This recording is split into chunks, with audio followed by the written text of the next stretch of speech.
Toy fair 2021 में आपके पास भारत में ऑनलाइन गेमिंग उद्योग और ई स्पोर्ट्स उद्योग के इकोसिस्टम के बारे में जानने का अवसर होगा। मुझे ये देखकर भी अच्छा लगा कि यहां पर बच्चों के लिए ढेरों गतिविधियां भी रखी गई हैं। मैं टॉय फेयर के इस आयोजन में अपनी भूमिका निभाने वाले सभी साथियों को हार्दिक बधाई देता हूं। साथियों, खिलौनों के साथ भारत का रचनात्मक रिश्ता, क्रिएटिव रिलेशन उतना ही पुराना है जितना इस भूभाग का इतिहास है। सिंधु घाटी सभ्यता, मोहनजोदारो और हड़प्पा के दौर के खिलौनों पर पूरी दुनिया ने रिसर्च की है। प्राचीन काल में दुनिया के यात्री जब भारत आते थे, वो भारत में खेलों को सीखते भी थे और अपने साथ खेल लेकर भी जाते थे। आज जो शतरंज दुनिया में इतना लोकप्रिय है, वो पहले चतुरंग या चादुरंगा के रूप में भारत में खेला जाता था। आधुनिक लूडो तब पच्चीसी के रूप में खेला जाता था। हमारे धर्म ग्रंथों में भी आप देखिए, बाल राम के लिए अलग अलग कितने ही खिलौनों का वर्णन मिलता है। गोकुल में गोपाल कृष्ण घर के बाहर अपने मित्रों के साथ कंदूक यानी बॉल से खेलने जाते थे। हमारे प्राचीन मंदिरों में भी खेलों के, खिलौनों के शिल्प को उकेरा गया है। खास करके तमिलनाडु में, चेन्नई में अगर आप वहां मंदिरों को में देखेंगे तो ऐसे कितने ही उदाहरण देखने को मिलेंगे कि मंदिरों में भी अलग अलग खेल, अलग अलग खिलौने, वो सारी चीजें वहां आज भी दीवारों पर दिखती हैं। साथियों, किसी भी संस्कृति में जब खेल और खिलौने आस्था के केंद्रों का हिस्सा बन जाएं, तो इसका अर्थ है कि वो समाज खेलों के विज्ञान को गहराई से समझता था। हमारे यहां खिलौने ऐसे बनाए जाते थे जो बच्चों के चहुमुखी विकास में योगदान दें, उनमें एनालिटिकल माइंड विकसित करें। आज भी भारतीय खिलौने आधुनिक फैंसी खिलौनों की तुलना में कहीं सरल और सस्ते होते हैं, सामाजिक भौगोलिक परिवेश से जुड़े भी होते हैं। साथियों, रीयूज और रिसाइकलिंग जिस तरह भारतीय जीवन शैली का हिस्सा रहे हैं, वही हमारे खिलौनों में भी दिखता है। ज्यादातर भारतीय खिलौने प्राकृतिक और इको फ्रेंडली चीजों से बनाते हैं। उनमें इस्तेमाल होने वाले रंग भी प्राकृतिक और सुरक्षित होते हैं। अभी हम वाराणसी के लोगों से बात कर रहे थे। वाराणसी के लकड़ी के खिलौने और गुड़िया को देखिए, राजस्थान के मिट्टी के खिलौने देखिए, ऐसे ही पूर्वी मेदिनीपुर की गलर गुड़िया है, कच्छ के कपड़ा डिंगला और डिंगली है, आंध्र प्रदेश के इटिकोपक, बोम्मलू और बुधनी के लकड़ी के खिलौने हैं। कर्नाटक जाएंगे तो वहां के चन्नपटना खिलौने अभी जो हम तो देख रहे थे, तेलंगाना के निर्मल खिलौने, चित्रकूट के लकड़ी के खिलौने, धुबरी असम के टेराकोटा के खिलौने, ये सब खिलौने अपने आप में कितने डाइवर्स हैं, कितनी अलग अलग खूबियों से भरे हैं, लेकिन सब में एक समानता है कि सभी खिलौने इको फ्रेंडली और क्रिएटिव है। ये खिलौने देश के युवा मन को हमारे इतिहास और संस्कृति से भी जोड़ते हैं और सामाजिक मानसिक विकास में भी सहायक होते हैं। इसलिए आज मैं देश के टॉय मैन्युफैक्चरर्स से भी अपील करना चाहूंगा कि आप ऐसे खिलौने बनाएं जो इकोलॉजी और साइकोलॉजी दोनों के लिए बेहतर हो। क्या हम ये प्रयास कर सकते हैं कि खिलौनों में कम से कम प्लास्टिक इस्तेमाल करें, ऐसी चीजों का इस्तेमाल करें जिन्हें रिसाइकल कर सकते हैं। साथियों, आज दुनिया में हर क्षेत्र में भारतीय दृष्टिकोण और भारतीय विचारों की बात हो रही है। भारत के पास दुनिया को देने के लिए एक यूनिक पर्सपेक्टिव भी है। ये हमारी परंपराओं में, हमारे परिधानों में, हमारे खान पान में, हर जगह ये विविधताएं एक ताकत के रूप में नजर आती हैं। इसी तरह भारतीय टॉय इंडस्ट्री भी इस यूनिक इंडियन पर्सपेक्टिव को, भारतीय विचारबोध को प्रोत्साहित कर सकती है। हमारे यहां खिलौने तो पीढ़ियों की विरासत के तौर पर रखे और सहेजे जाते रहे हैं। दादी नानी के खिलौने परिवार की तीसरी चौथी पीढ़ी तक को दिए जाते थे। त्योहारों पर परिवार के लोग अपने खिलौने निकालते थे और अपने पारंपरिक संग्रह को एक दूसरे को दिखाते भी थे। जब हमारे खिलौने इसी इंडियन एस्थेटिक से सजे होंगे तो इंडियन थॉट्स, भारतीयता की भावना भी बच्चों के अंदर और मजबूती से विकसित होगी। उसमें इस मिट्टी की महक होगी।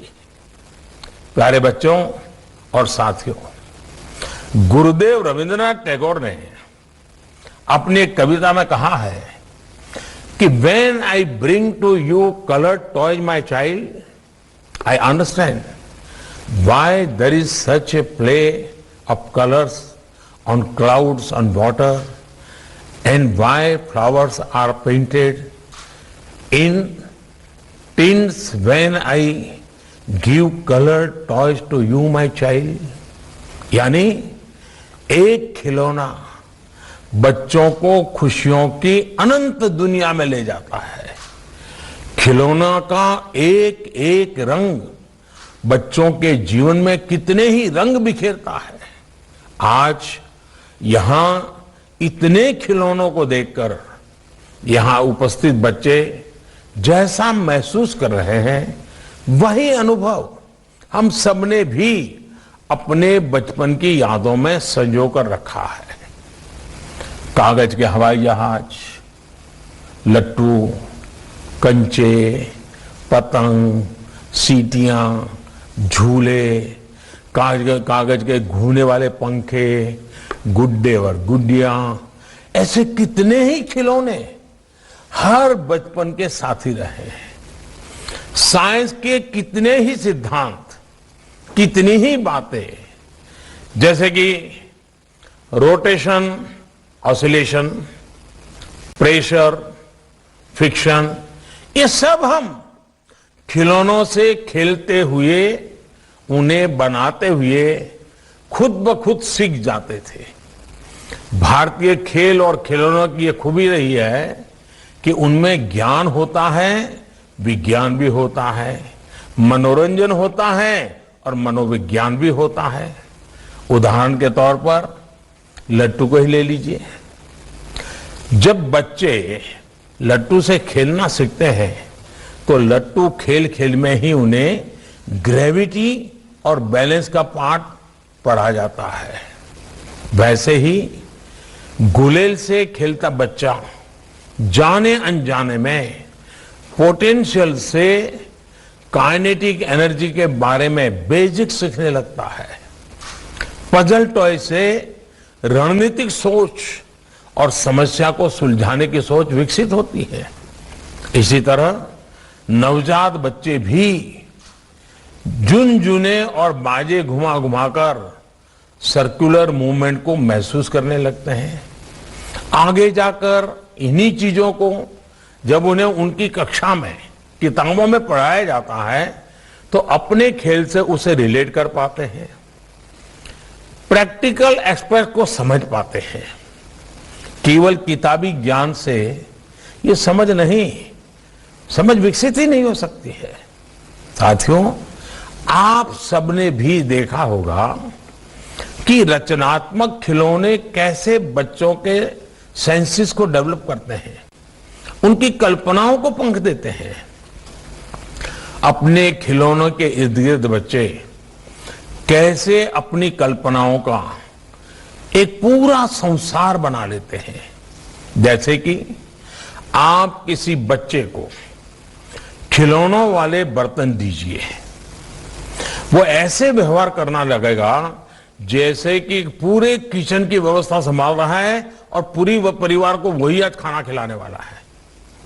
उन्हें आप जानवरों वाले खिलौने दीजिए तो अपने मन में एक पूरा जंगल बना देता है, खुद भी आवाज निकालने लगता है, जो भी ठीक लगे उसको लगता है कि ये शेर है तो ऐसी आवाज निकालता है। उन्हें एक टेथोस्कोप दे दीजिए, थोड़ी देर में देख लीजिए वो डॉक्टर बन जाएगा, फैमिली डॉक्टर बन जाएगा और पूरे परिवार के सबकी तबीयत जांचना शुरू कर देता है, जांच पड़ताल करना लग जाता है। ऐसे ही केवल एक बॉल से वो घर के भीतर पूरा फुटबॉल ग्राउंड बना लेते हैं। रॉकेट का खिलौना मिलते ही स्पेस मिशन पर वो निकल पड़ते हैं। उनके सपनों की उस उड़ान की कोई सीमा नहीं होती, कोई अंत नहीं होता। बस उन्हें एक छोटा सा ऐसा खिलौना चाहिए जो उनकी उत्सुकता को, उनकी क्रिएटिविटी को जगा दे। अच्छे खिलौनों की यह खूबसूरती होती है कि वो एजलेस और टाइमलेस होते हैं। आप भी जब बच्चों के साथ खेलने लगते हैं तो इन खिलौनों के जरिए अपने बचपन में चले जाते हैं। इसलिए मैं सभी माता पिता से ये अपील करूंगा कि आप जिस तरह बच्चों के साथ पढ़ाई में इन्वॉल्व होते हैं वैसे ही उनके खेलों में भी शामिल होइए। मैं नहीं कह रहा कि आप अपने घर का, अपने ऑफिस का सब काम छोड़ दें और घंटों बच्चों के साथ खेलते ही रहें, लेकिन आप उनके खेलों में शामिल तो हो ही सकते हैं। आजकल परिवारों में प्ले टाइम की जगह स्क्रीन टाइम ने ले ली है, लेकिन आपको खेल और खिलौनों की भूमिका को जरूर समझना चाहिए। खिलौनों का जो वैज्ञानिक पक्ष है, बच्चों के विकास में, उनकी लर्निंग में खिलौनों की जो भूमिका है, उसे पेरेंट्स को भी समझना चाहिए और टीचर्स को स्कूलों में भी उसे प्रयोग करना चाहिए। इस दिशा में अब देश भी प्रभावी कदम उठा रहा है, व्यवस्था में जरूरी परिवर्तन कर रहा है। इसका एक उदाहरण हमारी नई राष्ट्रीय शिक्षा नीति भी है। नई राष्ट्रीय शिक्षा नीति में प्ले आधारित और गतिविधि आधारित शिक्षा को बड़े पैमाने पर शामिल किया गया है। एक ऐसी शिक्षा व्यवस्था है जिसमें बच्चों में पहेलियों और खेलों के माध्यम से तार्किक और रचनात्मक सोच बढ़े, इस पर विशेष ध्यान दिया गया है। साथियों, खिलौनों के क्षेत्र में भारत के पास ट्रेडिशन भी है और टेक्नोलॉजी भी है। भारत के पास कंसेप्ट भी है और कॉम्पिटेंस भी है। हम दुनिया को इको फ्रेंडली टॉयज की ओर वापस लेकर जा सकते हैं। हमारे सॉफ्टवेयर इंजीनियर्स, कंप्यूटर गेम्स के जरिए भारत की कहानियों को, भारत की जो मूलभूत मूल्य हैं, उन कथाओं को दुनिया तक पहुंचा सकते हैं। लेकिन इस सब के बावजूद $100 बिलियन के वैश्विक खिलौना बाजार में आज हमारी हिस्सेदारी बहुत ही कम है। देश में 85% 85% खिलौने बाहर से आते हैं, विदेशों से मंगाए जाते हैं। पिछले 7 दशकों में भारतीय कारीगरों की, भारतीय विरासत की जो उपेक्षा हुई, उसका परिणाम ये है कि भारत के बाजार से लेकर परिवार तक में विदेशी खिलौने भर गए हैं। और वो खिलौना सिर्फ नहीं आया है, एक विचार प्रवाह हमारे घर में घुस गया है। भारतीय बच्चे अपने देश के वीरों, हमारे नायकों से ज्यादा बाहर के स्टार्स के बारे में बात करने लगे। इस बाढ़ ने, ये बाहरी बाढ़ ने हमारे लोकल व्यापार की बड़ी मजबूत चेन भी तोड़ के रख दी है, तहस नहस कर दी है। कारीगर अपनी अगली पीढ़ी को अपना हुनर देने से बचने लगे हैं। वो सोचते हैं कि बेटे इस कारोबार में ना आए। आज हमें इस स्थिति को बदलने के लिए मिलकर काम करना है। हमें खेल और खिलौनों के क्षेत्र में भी देश को आत्मनिर्भर बनाना है, वोकल फॉर लोकल होना है। इसके लिए हमें आज की जरूरतों को समझना होगा।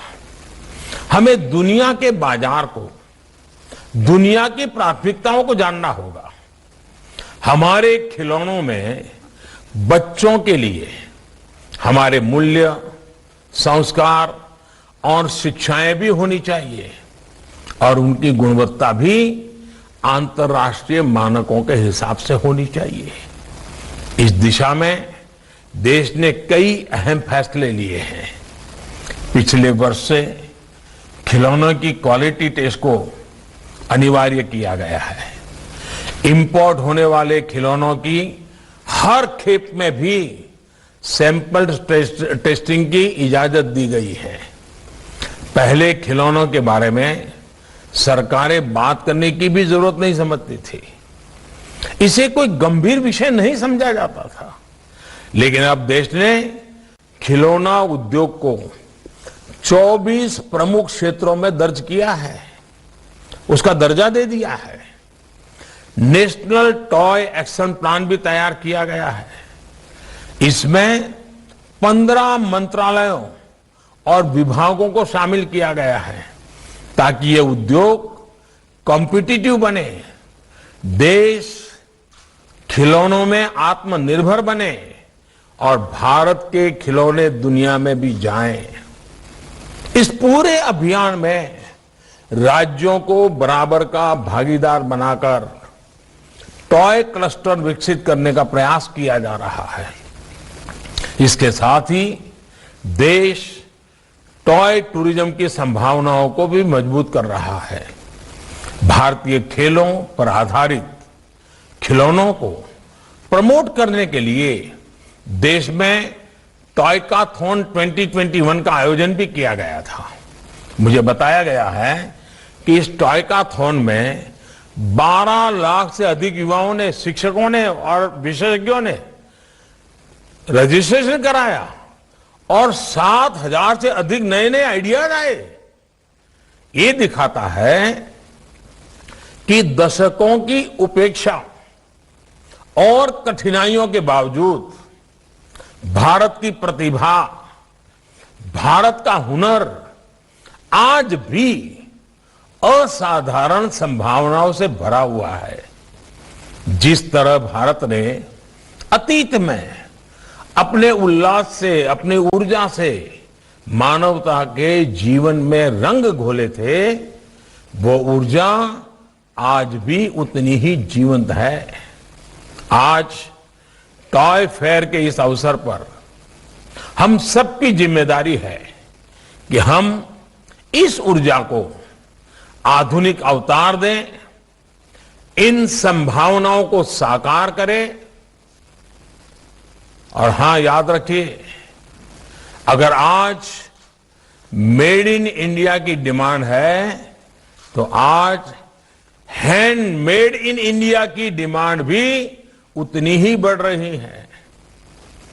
आज लोग खिलौनों को केवल एक प्रोडक्ट के रूप में ही नहीं, बल्कि उस खिलौने से जुड़े अनुभव से भी जुड़ना चाहते हैं।